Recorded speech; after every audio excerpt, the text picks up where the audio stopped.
Astaghfirullahalazim alladzi la ilaha illa huwal hayyul qayyum wa atubu ilaih.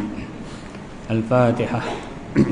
A'udzu billahi minasyaitonir rajim. Bismillahirrahmanirrahim. Alhamdulillahi rabbil alamin arrahmanir rahim maliki yaumiddin. Iyyaka na'budu wa iyyaka nasta'in. Ihdinas siratal mustaqim.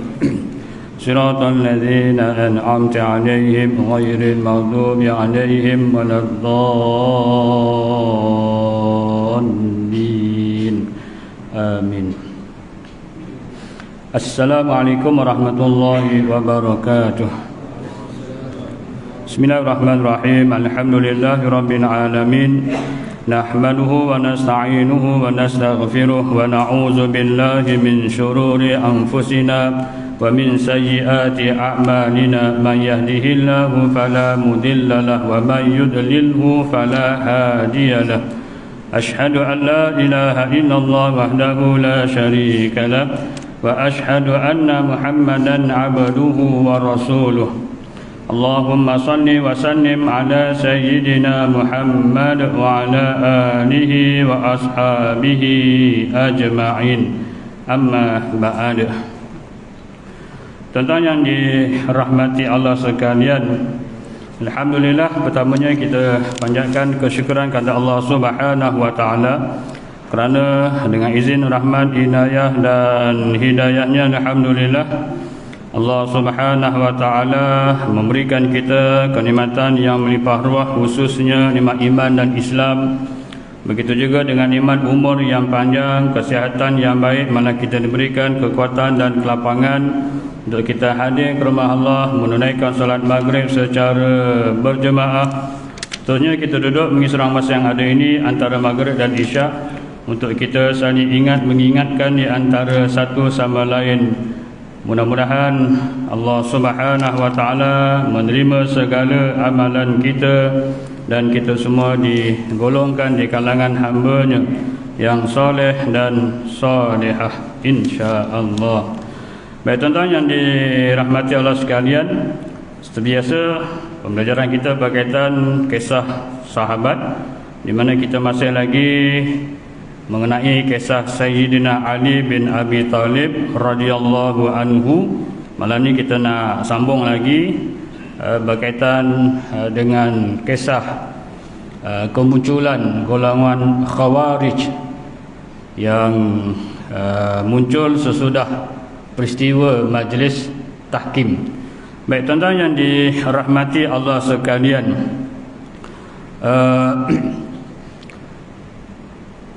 golongan Khawarij ini sebenarnya telah pun wujud di zaman Nabi SAW, tetapi jenamanya itu belum ada lagi. Tapi perangainya, akhlaknya, sifatnya itu sudah ada. Pernah satu ketika bila mana Nabi SAW membahagikan harta rampasan perang.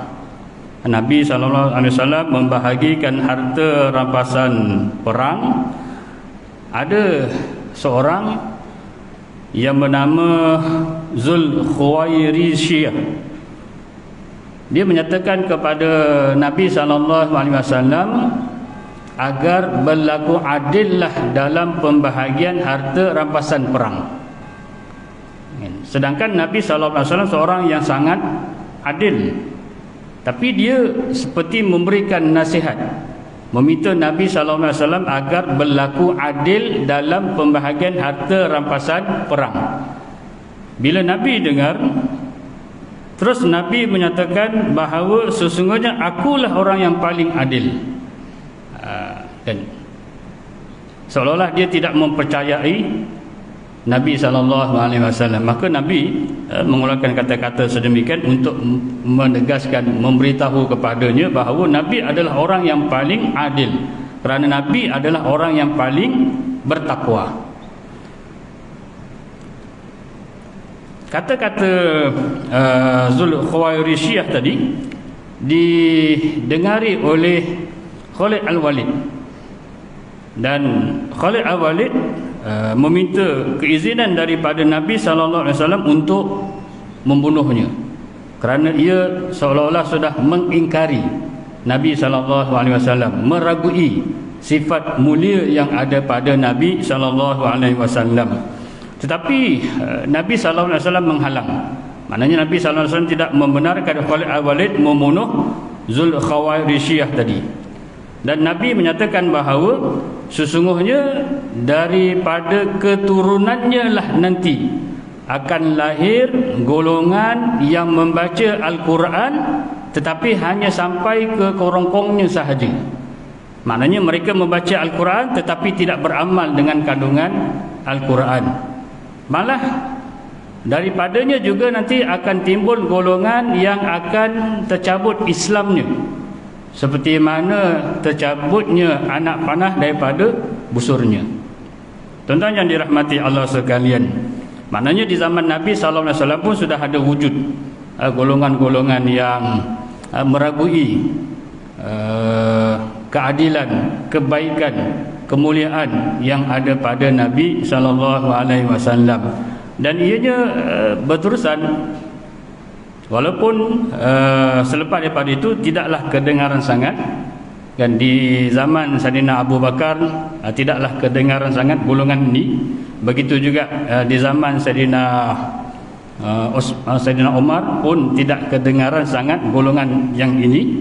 Tetapi di pertengahan pemerintahan Saidina Osman, mereka seolah-olah mengambil kesempatan di atas keadilan, kebaikan Khalifah Saidina Osman, di mana mereka telah mengambil kesempatan untuk melakukan pemberontakan di peringkat awal secara kecil-kecilan, tetapi lama-kelamaan mempunyai ramai pengikut dan mereka mula menunjukkan penentangan, kononnya menuntut keadilan dan sebagainya, sehingga kumpulan mereka menjadi besar dan merekalah yang bertanggungjawab menimbulkan kekacauan dan akhirnya melakukan pemberontakan sampai ke tahap membunuh Saidina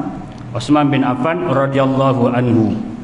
Tuan-tuan yang dirahmati Allah sekalian, golongan ini bergabung bersama kumpulan yang diketahui oleh Abdullah bin Sabah untuk melakukan pemberontakan di zaman Saidina Uthman, sehingga mereka berjaya membunuh Saidina Uthman, yang kemudiannya mereka pun menyusup masuk ke dalam kumpulan Saidina Ali, malah mendesak agar segera dilantik Saidina Ali sebagai khalifah menggantikan Saidina Uthman. Baik tuan-tuan yang dirahmati Allah sekalian, tujuan mereka bersungguh-sungguh hendak melantik Saidina Ali sebab mereka mengetahui Saidina Ali juga merupakan seorang yang adil, seorang yang baik, seorang yang mulia, dan mereka mengharapkan agar Saidina Ali tidaklah mengambil kesempatan atau tidaklah terus bertindak untuk menangkap mereka yang terlibat dalam pembunuhan Saidina Uthman. Bila wujud ketidakpuasan di atas kelewatan Saidina Ali bertindak untuk menangkap mereka yang terlibat dalam pembunuhan Saidina Uthman, maka di kalangan sahabat sendiri, antaranya yang diketahui oleh Aisyah radhiyallahu anha, dibantu oleh sahabat Zubair dan juga Talha bin Ubaidillah, melahirkan atau menzahirkan rasa ketidakpuasan mereka kerana Saidina Ali lambat untuk bertindak, menangkap dan mengenakan hukuman ke atas mereka yang terlibat dalam pembunuhan Saidina Uthman. Maka di pihak Aisyah radhiyallahu anha yang turut bersama dengan sahabat tadi, Talha dan juga Zubair, bertemu dengan Saidina Ali Dia satu tempat yang tujuan asalnya adalah untuk berbincang dan menyelesaikan tuntutan supaya mereka yang terlibat dalam kes pembunuhan Saidina Osman hendaklah segera ditangkap. Mereka ini yang ketika itu belum lagi dinamakan sebagai kumpulan Khawarij merasa bimbang, merasa takut kalaulah di pihak Saidina Ali dapat bekerjasama pula dengan pihak Sayyidatina Aisyah radhiyallahu anha, sudah tentulah kedudukan mereka akan tergugat. Maknanya Sayyidina Ali akan mengikuti kehendak Aisyah radhiyallahu anha dan terus akan bertindak untuk menangkap mereka yang bertanggungjawab membunuh Sayyidina Osman. Maka akhirnya mereka mewujudkan kekacauan sehingga kedua-dua pihak berlaku salah faham. Ini yang saya ceritakan pada bulan lepas di dalam perang Siffin yang merupakan perang saudara pertama yang berlaku dalam sejarah Islam tahun ke-36 Hijrah. Dua-dua kumpulan adalah sahabat orang-orang Islam dan berpunca daripada kumpulan ini yang menimbulkan kekacauan sehingga menyebabkan kedua-dua belah pihak telah salah faham. Mereka ingatkan yang menyerang mereka, contoh di pihak Sayyidina Ali ingatkan yang menyerang mereka adalah kumpulan daripada Aisyah radhiyallahu anha, manakala di pihak Aisyah radhiyallahu anha ingatkan yang menyerang mereka adalah daripada kumpulan Sayyidina Ali. Maka ini berlakulah peperangan yang dikenali sebagai peperangan Jamal. Namun peperangan Jamal tadi dapat dihentikan segera, berdamai antara Sayyidina Ali dengan Aisyah radhiyallahu anha. Maka malah Sayyidina Ali sendiri turut mengiringi kepulangan Aisyah radhiyallahu anha ke Madinah. Ketika itu aman seketika. Kemudian di pihak Muawiyah juga menuntut agar Sayyidina Ali segera menangkap mereka yang terlibat dalam pembunuhan Sayyidina Osman bin Affan radhiyallahu anhu. Sebab Muawiyah bin Abi Sufyan ini juga merupakan ahli keluarga Sayyidina Osman. Maka ahli keluarga berhak untuk menuntut bela agar yang membunuh itu dikenakan hukuman bunuh, qisas. Baik tuan-tuan yang dirahmati Allah sekalian, apabila mereka ingin bertemu dan berbincang di Siffin, kan, di Siffin tahun berikutnya itu tahun ke-37 Hijrah, golongan Khawarij, walaupun ketika itu belum lagi dinamakan sebagai Khawarij, yang bergabung dengan kumpulan yang diketahui oleh Abdullah bin Sabah, bimbang kalaulah kumpulan Sayyidina Ali dengan kumpulan Muawiyah boleh berbincang, berpakat, nescaya ini juga akan menyebabkan kedudukan mereka dalam bahaya. Sudah tentu Sayyidina Ali nanti akan bertindak untuk menangkap mereka yang terlibat dalam pembunuhan Sayyidina Osman dan akan dikenakan hukuman bunuh. Jadi sebelum itu berlaku, mereka telah merancang menimbulkan kekacauan, menyusup masuk ke kumpulan Sayyidina Ali dan menyusup masuk juga ke kumpulan Muawiyah bin Abi Sufyan. Lalu mereka menimbulkan kekacauan seperti mana yang berlaku di dalam peperangan Jamal, menimbulkan kekeliruan dan akhirnya kedua-dua belah pihak telah salah faham. Di pihak Sayyidina Ali ingatkan yang menyerang mereka adalah kumpulan Muawiyah. Di pihak Muawiyah pula menyangka yang menyerang mereka adalah daripada kumpulan Sayyidina Ali. Maka berlakulah apa yang disebut sebagai peperangan Siffin yang berlarutan sehingga beberapa hari dan mengorbankan jumlah tentera yang sangat ramai, termasuklah sebagian besarnya adalah terdiri di kalangan sahabat radhiyallahu anhum. Tuan-tuan yang dirahmati Allah sekalian, maka di pihak Muawiyah ketika itu yang diketahui oleh Amr bin Al-As mencadangkan agar menyerah dengan cara menjunjung Al-Quran. Ada pendapat menyatakan diletakkan Al-Quran di hujung pedang seramai 500 orang, tanda untuk berdamai. dan berbincang. Di pihak Saidina Ali melihat ianya baik untuk mengelakkan daripada bertambah lagi jumlah yang terbunuh. Maka peperangan pun terhenti dan berlakulah apa yang disebut sebagai majlis tahkim. Majlis tahkim ianya berlaku pada tahun 38 Hijrah.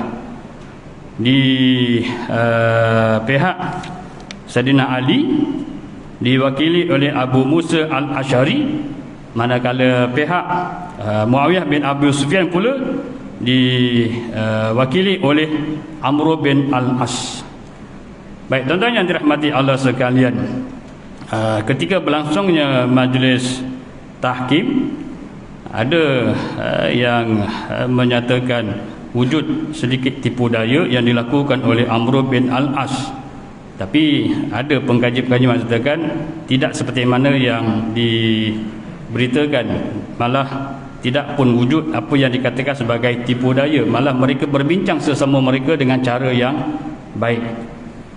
Dan bila berlaku majlis tahkim tadi, di mana kedua-dua belah pihak berdamai, maknanya kumpulan Saidina Ali dengan kumpulan Muawiyah berdamai, menyebabkan di sekumpulan pihak yang asalnya menyokong Saidina Ali telah keluar daripada menyokong Saidina Ali. Maka inilah yang dinamakan sebagai Khawarij. Khawarij itu maksudnya orang yang keluar. Kharajah itu keluar. Khawarij kumpulan yang keluar daripada menyokong Saidina Ali.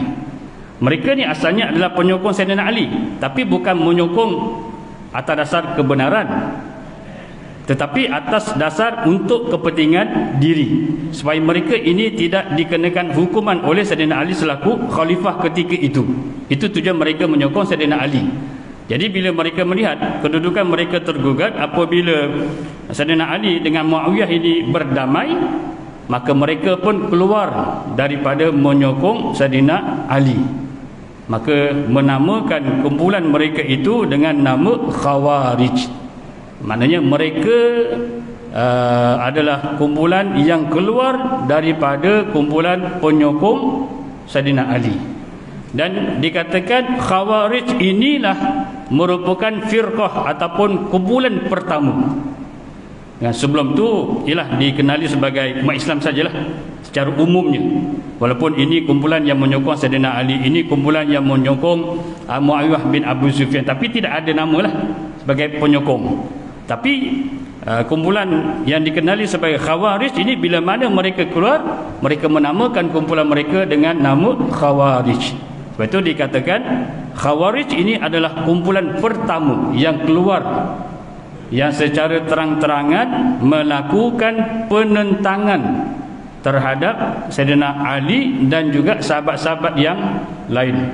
Tuan-tuan yang dirahmati Allah sekalian, mereka keluar daripada kumpulan yang menjadi penyokong Saidina Ali kerana bimbang mereka akan ditangkap dan akhirnya akan dikenakan hukuman bunuh. Sebab mereka lah orang yang terlibat membunuh Saidina Osman. Dua kumpulan yang membentuk Khawarij, dan satu lagi kumpulan yang diketuai oleh Abdullah bin Sabah. Jadi mereka akhirnya ni berpecah. Kumpulan yang diketuai oleh Abdullah bin Sabah terus menyokong Saidina Ali, tetapi kemudiannya mereka menyokong dengan cara yang begitu taksub, yang akhirnya nanti sesudah kewafatan Saidina Ali, mereka membentuk satu kumpulan yang lain yang dikenali sebagai Syiah. Itu kumpulan yang lain, yakni Khawarij. Syiah ketika ini belum lagi wujud lah, cuma fahamannya itu, orangnya itu sudah ada, namanya belum lagi. Tapi yang mula-mula menamakan kumpulan mereka adalah Khawarij. Baik tuan-tuan yang dirahmati Allah sekalian, itu yang kemudian nanti ada kumpulan Qadariyah, Jabariyah, Mu'tazilah. Akhirnya umat Islam yang masih lagi berpegang teguh dengan ajaran Islam, yang masih lagi mengikuti apa yang dibawa oleh Nabi SAW, menamakan mereka sebagai Ahli Sunnah wal Jamaah. Itu jauh lagi lah. Baik tuan-tuan yang dirahmati Allah sekalian, jadi kumpulan Khawarij ini mereka dianggap sebagai kumpulan yang ekstrim, yang melampau, sehingga apabila mereka tidak bersetuju dengan majlis tahkim, mereka terus menghukum kafir Sayyidina Ali, Muawiyah, Aisyah radhiyallahu anha dan sahabat-sahabat yang turut menyokong majlis tahkim. Malah mereka menyatakan bahawa darah mereka adalah halal. Baik itu mereka kemudiannya merancang nak membunuh Sayyidina Ali, nak membunuh Muawiyah. Tapi mereka hanya berjaya membunuh Sayyidina Ali. Nanti kita akan lihat. Dan yang membunuh Sayyidina Ali itu adalah namanya Abdul Rahman bin Muljan. Asalnya merupakan seorang yang kuat beribadah, sahabat Nabi. Tapi oleh kerana terpengaruh dengan dakwah fahaman Khawarij ini, dan akhirnya dialah yang bertanggungjawab membunuh Sayyidina Ali ketika hendak melaksanakan solat. Namun ketika saat dia nak dijatuhkan hukuman bunuh, tidak ada rasa penyesalan pun dalam dirinya. Malah menganggap perbuatannya membunuh Sayyidina Ali itu adalah benar dan pasti akan diganjari syurga oleh Allah. Menyelewengnya fahaman Khawarij ini. Tuan-tuan yang dirahmati Allah sekalian, mereka, yakni orang-orang yang berfahaman dengan Khawarij ini menyatakan bahawa antara fahamannya iaitu orang yang berdosa besar adalah dihukum sebagai kafir. Orang Khawarij menganggap orang yang berdosa besar, orang yang berdosa besar ni maksudnya orang Islam lah. Orang Islam yang berdosa besar dihukumkan sebagai kafir. Dan sebab itu mereka menganggap Sayyidina Ali telah melakukan satu dosa yang besar kerana berdamai, bersetuju dengan majlis tahkim. Begitu juga dengan Muawiyah. Malah mereka menghalalkan darahnya. Berarti mereka merancang nak membunuh. Sedangkan bagi kita, orang yang berdosa besar hanyalah dianggap sebagai fasik. Bila mana mereka sudah bertaubat, mudah-mudahan mereka akan kembali menjadi muslim mukmin. Kan? Tidaklah dikira sebagai kafir. Kalau Mu'tazilah pula lain. Kan? Mu'tazilah pula fahamannya menganggap orang yang berdosa besar ini dia tidak dikata muslim dan tidak juga dikatakan sebagai kafir. Manzilah baina manzilatain. Dia anggap mereka ini adalah kumpulan yang berada di tengah-tengah. Maknanya ke akhirat nanti dia duduk kat tengah-tengah. Syurga tak, neraka pun tak. Ini kumpulan Mu'tazilah. Kan? Ini berkaitan dengan orang yang dianggap berdosa besar. Jadi sangat berbezalah fahaman. Kita selaku ahli sunnah wal jamaah menganggap orang yang berdosa besar hanyalah dikira sebagai fasik. Kan? Tapi bila mana mereka bertaubat, mereka kembali menjadi muslim mukmin. Baik tuan-tuan yang dirahmati Allah sekalian, oleh kerana fahaman mereka ini dikatakan sangat ekstrim, sangat melampaulah sampai tahap merancang nak membunuh sahabat. Termasuklah Sayyidina Ali yang merupakan khalifah ketika itu kerana mereka tak bersetuju dengan majlis tahkim. Mereka lah yang bertanggungjawab menimbulkan kekacauan dan pemberontakan. Mereka melakukan pembunuhan dan sebagainya. Tuan-tuan yang dirahmati Allah sekalian, ketika itu seorang sahabat iaitu Ibnu Abbas. Ibnu Abbas ni Abdullah bin Abbas. Abdullah bin Abbas ini adalah sepupu Nabi SAW. Tapi jarak umur itu jauh beza. Ia lahir 3 tahun sebelum hijrah. 3 tahun sebelum hijrah. Bermakna ketika Nabi wafat umurnya lebih kurang baru 16 tahun. Maknanya masih muda, tetapi banyak mendapat doa daripada Nabi SAW. Antaranya Nabi SAW pernah mendoakan Ibnu Abbas ini, ya Allah, jadikanlah ia orang yang faqih dalam agama dan ajarkanlah kepadanya ilmu takwil. Dan doa Nabi kepada Ibnu Abbas. Dan memang akhirnya Ibnu Abbas menjadi seorang yang faqih. Tapi menjadi seorang yang faqih, seorang yang alim bukanlah sekelip mata. bukan macam magic, sebaliknya disertai dengan usahanya yang bersungguh-sungguh dalam menuntut ilmu.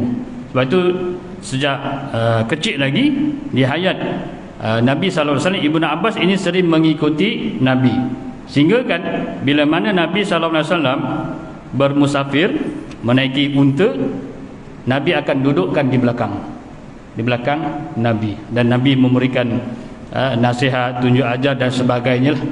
Saat Nabi SAW nak solat, satu ketika Nabi tengok Ibnu Abbas berada di belakang, maka Nabi pun panggil dengan memberi isyarat tangan lah. Nabi panggil, ajak Ibnu Abbas solat di tepi Nabi. Ini sahabat dalam saf. Bila Nabi nampak Ibnu Abbas di belakang, Nabi panggil Ibnu Abbas untuk solat di tepi Nabi. Di tepi Nabi, satu tempat yang sangat istimewa sebenarnya, tapi Ibnu Abbas menolak. Kan, Ibnu Abbas menolak. Selesai solat, Nabi pun bertanya kepada Ibnu Abbas, kenapa masa Nabi panggil tadi Ibnu Abbas tak nak, sedangkan Nabi menempatkan ia di sebelah Nabi, satu tempat yang sangat istimewa, dekat dengan Nabi SAW. Lalu Ibnu Abbas dengan tawaduknya menyatakan, walaupun ketika itu umurnya masih lagi kanak-kanak, dia menyatakan bahawa antaranya dengan Nabi beza. Kan, malah dia lebih suka solat di belakang Nabi, supaya ketika solat dia boleh melihat Nabi SAW. Dan lepas daripada itulah Nabi SAW mendoakan dengan doa tadi. Antara lain lagi, Ibnu Abbas ini sering berkhidmat untuk Nabi, antaranya ialah dengan menyediakan air untuk Nabi berwuduk. Bila Nabi nak wuduk je, maka Ibnu Abbas lah yang akan menyediakan air untuk Nabi. Maka Nabi pun doakan dengan doa tadi. Baik tuan-tuan yang dirahmati Allah sekalian, jadi Ibnu Abbas di zaman Saidina Ali menjadi khalifah, antara orang yang kuat menyokong Saidina Ali. Jadi bila dia mendapat tahu ada sekumpulan yang keluar daripada menyokong Saidina Ali, yang dikenali sebagai Khawarij, Ibnu Abbas seorang yang faqih, seorang yang alim, seorang yang berani, seorang yang boleh berdebat, berbahas, berbincang kerana keluasan ilmunya. Lalu dia dengan beraninya pergi menemui kumpulan Khawarij, nak berbincang, nak tahu apa sebab mereka tidak lagi menyokong Saidina Ali bin Abi Talib sebagai khalifah. Kenapa mereka menentang? Kenapa mereka melakukan pemberontakan? Tuan-tuan yang dirahmati Allah sekalian, dikatakan Ibnu Abbas ini bila pergi sudah tentulah mendapat kebenaran, keizinan, restu daripada Saidina Ali bin Abi Talib. Lalu Ibnu Abbas pun pergi menemui kumpulan Khawarij ini. Walaupun dia tahu kumpulan Khawarij ini kumpulan yang melampau, ekstrim, memang merancang nak membunuh Saidina Ali. Sila hari bulan dia pun akan dibunuh, tapi oleh kerana yakinnya dia kepada Allah Subhanahu Wa Taala, berani yang ada dalam diri dia, maka dia pergi menemui kumpulan Khawarij, nak berbincang, nak berdebat dan sebagainya. Baik tuan-tuan yang dirahmati Allah sekalian, Ibnu Abbas telah menemui kumpulan Khawarij ini dan bertanya, apakah yang menyebabkan mereka tidak berpuas hati dengan Saidina Ali? Lalu kumpulan Khawarij ini mengemukakan 3 sebab. Yang pertama, mereka tidak bersetuju dengan majlis tahkim. Mereka tak setuju dengan majlis tahkim, sebab itu mereka keluar daripada kumpulan yang menyokong Saidina Ali. Yang kedua, kerana Saidina Ali yang telah memerangi Aisyah radhiyallahu anha dan juga Muawiyah, tetapi tidak mengambil harta rampasan atau menjadikan Aisyah itu sebagai tebusan, sedangkan Aisyah sudah kalah dalam peperangan Jamal. Dan yang ketiganya, kerana Saidina Ali tidak menggunakan gelaran Amirul Mukminin, walaupun orang-orang Islam telah membai'ahnya. Baik tuan-tuan yang dirahmati Allah sekalian, lalu Ibnu Abbas pun berkata kepada mereka, jika aku boleh menjawab semua ini dengan kitab Allah dan hadis-hadis Nabi SAW, adakah kamu akan kembali taat? Ibnu Abbas berbincang dengan kumpulan Khawarij. Maka kumpulan Khawarij pun menjawab ya, kan? Lalu Ibnu Abbas pun menjawab satu persatu. Yang pertama berkaitan dengan majlis tahkim. Majlis tahkim antara kumpulan Sayyidina Ali dengan kumpulan Muawiyah, kan? Di mana kumpulan Sayyidina Ali diwakili oleh Abu Musa al-Ash'ari, manakala kumpulan Muawiyah pula diwakili oleh Amru bin al-As. Baik, tuan-tuan yang dirahmati Allah sekalian, Sayyidina Ali Ibnu Abbas membacakan firman Allah Subhanahu wa taala di dalam surah Al-Maidah ayat yang ke-95. Ya ayyuhallazina amanu la taqtulus sayda wa antum hurum wa man qatalahu minkum muta'ammidan fajazaa'u mislu ma qatala minan ni'am yahkumu bihi zawa adli minkum hadyan balighal ka'bah aw kafaratun ta'amu masakin aw adlu zalika siyaman liyazuqa wa bala amrih ila akhir. Di mana ayat itu bermaksud, wahai orang-orang yang beriman, janganlah kamu membunuh binatang buruan ketika kamu sedang berihram. Jangan bunuh binatang ketika kamu sedang berihram. Dan sesiapa di antara kamu yang membunuhnya dengan sengaja, maka dendanya, kafarahnya, ialah menggantikannya dengan binatang ternak yang sama dengan binatang buruan yang dibunuh itu, yang telah ditetapkan hukumnya oleh dua orang yang adil di antara kamu. Baik, tuan-tuan yang dirahmati Allah sekalian, bila Ibn Abbas bacakan ayat ini kepada golongan Khawarij, maka Ibn Abbas pun bertanya, kan, aku bertanya kepada kalian, manakah yang lebih penting antara melantik seorang untuk berhukum demi menjaga darah dan nyawa mereka serta memelihara hubungan mereka, ataupun melantik seseorang untuk berhukum tentang seekor arnab yang berharga suku dirham? Mereka menjawab, sudah tentulah memelihara nyawa orang. Maknanya Ibn Abbas nak memberitahu majlis tahkim tadi adalah bertujuan nak menyelamatkan nyawa orang ramai daripada terus terkorban. Dalam perang Siffin, jumlah yang terkorban ada yang menyatakan 70,000 orang, kan? Bila dicampurkan kedua-dua belah pihak lah, pihak Sayyidina Ali dengan pihak Muawiyah, satu jumlah yang cukup besar, sedangkan mereka ini adalah saudara sesama orang Islam. Jadi bila diadakan majlis tahkim, maknanya menamatkan peperangan, maka sudah tentulah menyelamatkan nyawa itu adalah lebih penting. Tapi lihat dalam ayat tadi, Allah Ta'ala melarang membunuh binatang ketika dalam ihram. Melarang membunuh binatang ketika dalam ihram. Membunuh manusia lebih-lebih lagi lah tak boleh. Itu maksudnya yang nak dijelaskan oleh Ibnu Abbas kepada golongan Khawarij. Baik, tuan-tuan yang dirahmati Allah sekalian, akhirnya orang-orang Khawarij ini pun terdiam dan mengakui apa yang dinyatakan oleh Ibnu Abbas itu adalah benar. Selesai yang pertama, kan? Yang kedua berkaitan dengan Aisyah radhiyallahu anha yang kalah dalam peperangan Jamal, tetapi Sayyidina Ali tidak mengambil hartanya sebagai harta rampasan dan tidak pula menjadikannya sebagai tebusan. Lalu Ibnu Abbas pun membaca firman Allah Subhanahu wa taala di dalam surah Ahzab. Antaranya ada disebut wa azwajuhu ummahatuhum, kan? Dan isteri-isterinya, isteri-isteri Nabi adalah ibu-ibu kamu. Isteri-isteri Nabi digelar sebagai ummul mukminin, kan?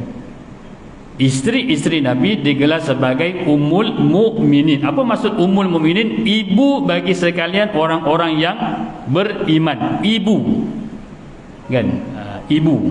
Isteri-isteri Nabi menjadi ibu kepada sekalian orang-orang yang beriman. Bila disebut sebagai ibu, maknanya perlulah dihormati, kan? Perlu dihormati, ada kemuliaan-kemuliaannya di situ. Kan antaranya, sebab itu kalau kita lihat isteri-isteri Nabi ketika Nabi wafat, ada pendapat yang menyatakan 9 orang yang masih hidup. 9 orang yang masih hidup. Isteri-isteri Nabi kesemuanya ada pendapat menyatakan 11. 2 orang telah wafat ketika Nabi masih hidup, iaitu Sayyidatina Khadijah, isteri Nabi yang pertama, dan yang keduanya ialah Ummu Salamah. Bukan Ummu Salamah, Allah SWT, saya lupa. 2 orang lah. 2 orang ini telah pun wafat ketika Nabi masih hidup, tapi 9 yang lain masih hidup ketika Nabi wafat. Bermakna kalau ikut istilah kita, mereka ini semua adalah janda lah, kan?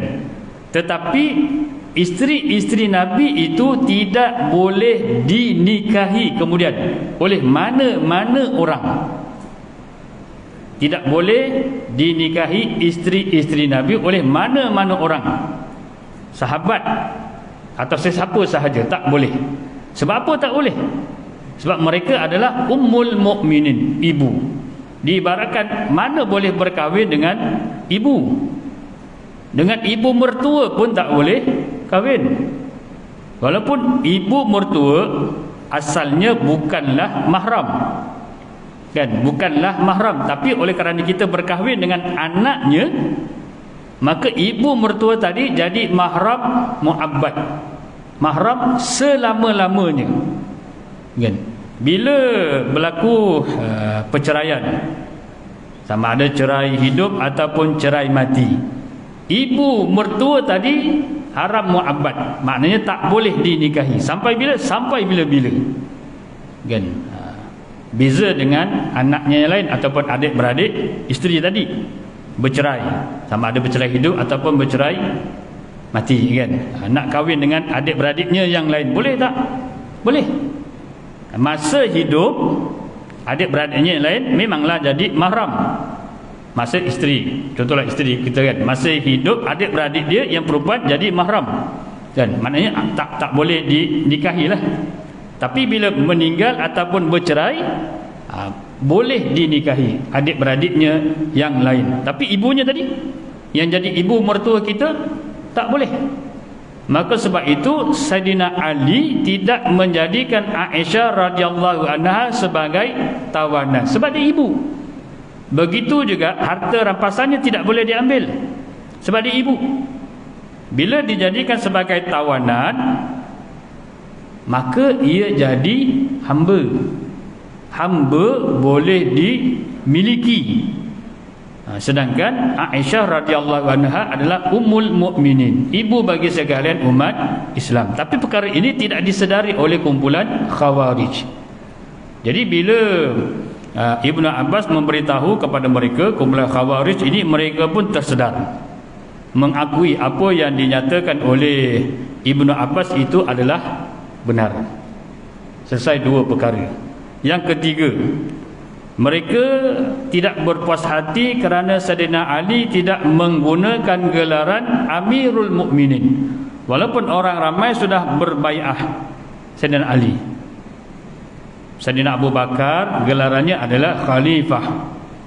Khalifah maksudnya pengganti, sebab Sayyidina Abu Bakar merupakan pengganti kepada Nabi, kan, sebagai ketua. Maka Sayyidina Abu Bakar menggunakan gelaran Khalifah.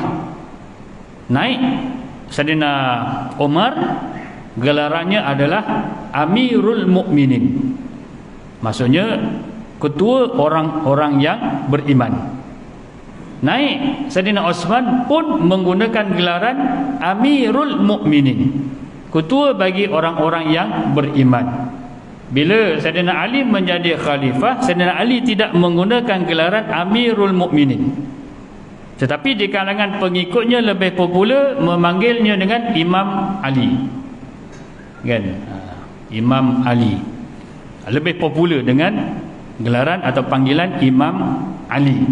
Baik, tuan-tuan yang dirahmati Allah sekalian, maka Ibnu Abbas pun memberitahu Walaupun dipanggil apa pun namanya, gelarannya, imam ke, khalifah ke, kalau dalam istilah kita raja ke, sultan ke, atau apa pun, dia tetap Amirul Mukminin.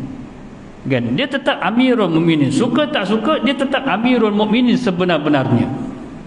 Cuma sebutannya, gelarannya saja yang berbeza-beza. Lalu dia bawa contoh, bukankah ketika berlaku perjanjian Hudaibiyah, kan, pada tahun ke-6 Hijrah di Hudaibiyah, ketika itu Nabi bersama dengan lebih kurang 1,400 orang sahabat berhasrat pergi ke Mekah untuk menunaikan umrah, kan, untuk menunaikan umrah, kan, kerana ialah dah lebih kurang 6 tahun meninggalkan bumi Mekah, tanah air mereka. Lalu mereka merasa rindu, apatah lagi nak mengunjungi Baitullah, Kaabah, kan. Maka seramai 1,400 orang tadi pun pergi dengan tujuan nak mengerjakan umrah. Tapi sampai di Hudaibiyah dihalang oleh orang-orang musyrikin Mekah. Maka berlakulah apa yang disebut sebagai perjanjian Hudaibiyah. Saat nak menulis perjanjian, kandungan perjanjian, dilantik di kalangan orang musyrikin wakilnya, di kalangan orang Islam ada wakilnya, dan wakilnya adalah Sayyidina Ali bin Abi Thalib radhiyallahu anhu. Bila nak menulis, kan, maka mula-mula Nabi suruh tulis Bismillahirrahmanirrahim. Orang-orang musyrikin tak setuju, kan, mereka tak nak tulis Bismillahirrahmanirrahim. Sebaliknya mereka sekadar nak tulis Bismikallahumma, kan. Nabi mengalah, kan, Nabi mengalah. Tak apalah tulis Bismikallahumma, tak apalah, kan, tapi Allah tetap Tuhan yang Esa, kan. Kalau saya sambung sikit lepasan.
Yukhliful mi'ad. Baik, tuan-tuan yang dirahmati Allah sekalian, saya sambung lagi. Kemudian Nabi SAW menyuruh Sayyidina Ali menulis Muhammad Rasulullah, dan Muhammad Rasulullah, utusan Allah. Tapi orang-orang musyrikin tak setuju, tak nak. Sebaliknya mereka nak tulis Muhammad bin Abdullah, Muhammad bin Abdullah. Kan Sayyidina Ali ketika itu berkeras juga, kan tak nak tulis Muhammad bin Abdullah, kan tak nak tulis. Sebaliknya nak tulis juga Muhammad Rasulullah. Malah Sayyidina Ali dikatakan telah pun menulis. Maka Nabi minta kertas atau tulisan tadi, dikatakan Nabi sendiri yang padam. Perkataan Rasulullah itu Nabi sendiri yang padam, kan. Sebaliknya ditulis dengan bin Abdullah.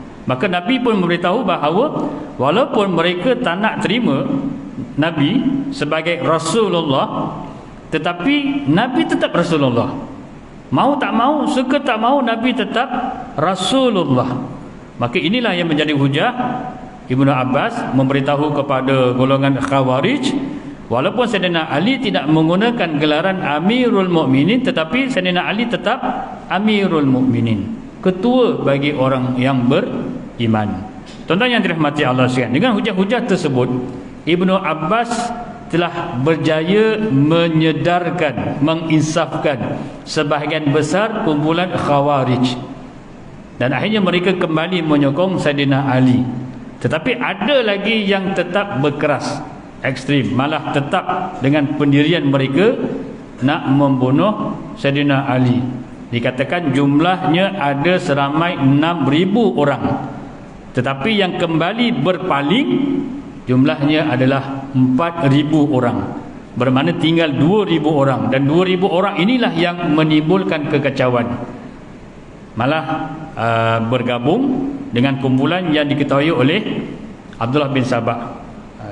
Mungkin minggu depan saya kongsikan kumpulan Abdullah bin Sabah ini, yang mana mereka pada mulanya berpakatlah, bekerjasama, kan.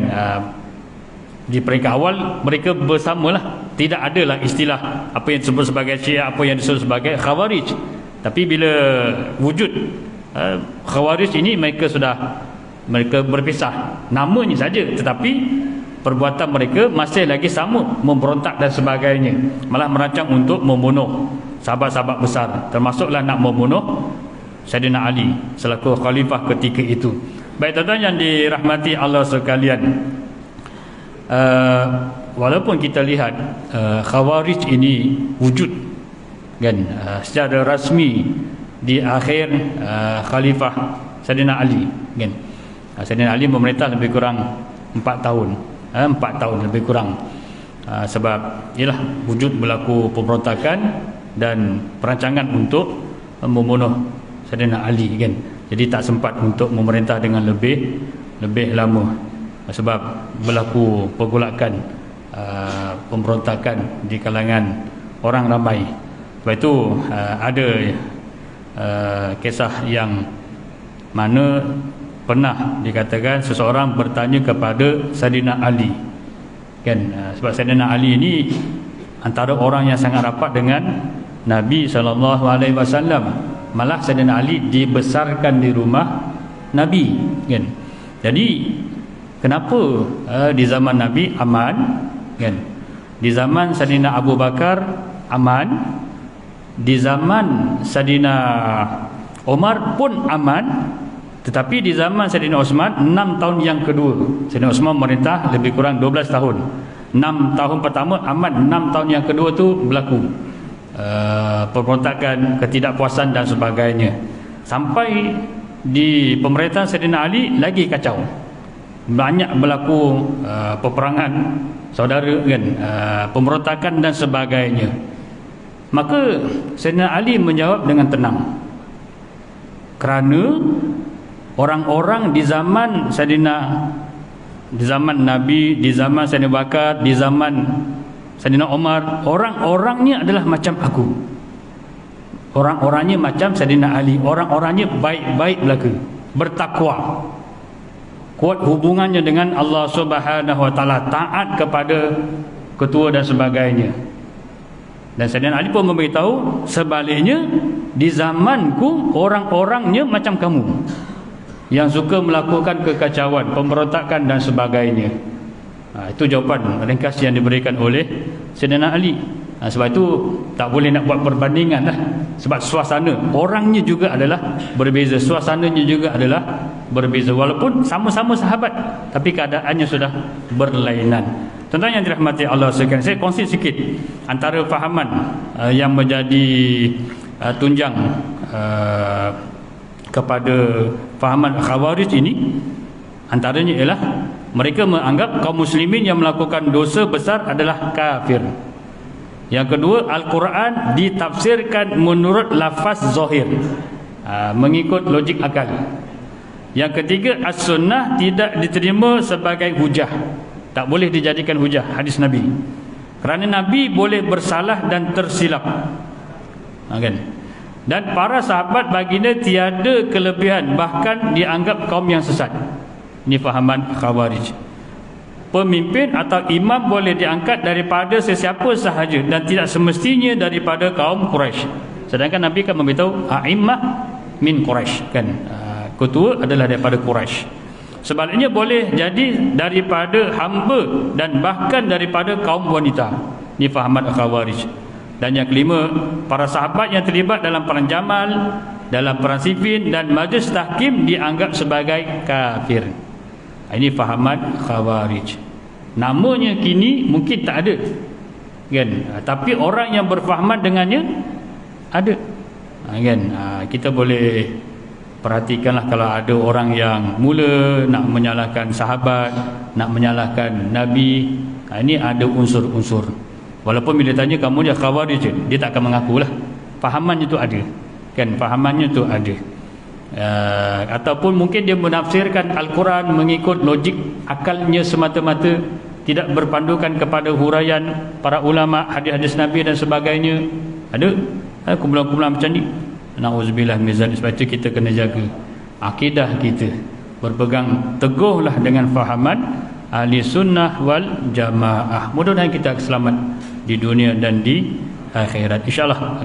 Akan datang saya cuba kongsikan pula kumpulan yang diketahui oleh Abdullah bin Sabah, yang kemudiannya sesudah kewafatan Ali membentuk kumpulan yang dinamakan sebagai Syiah.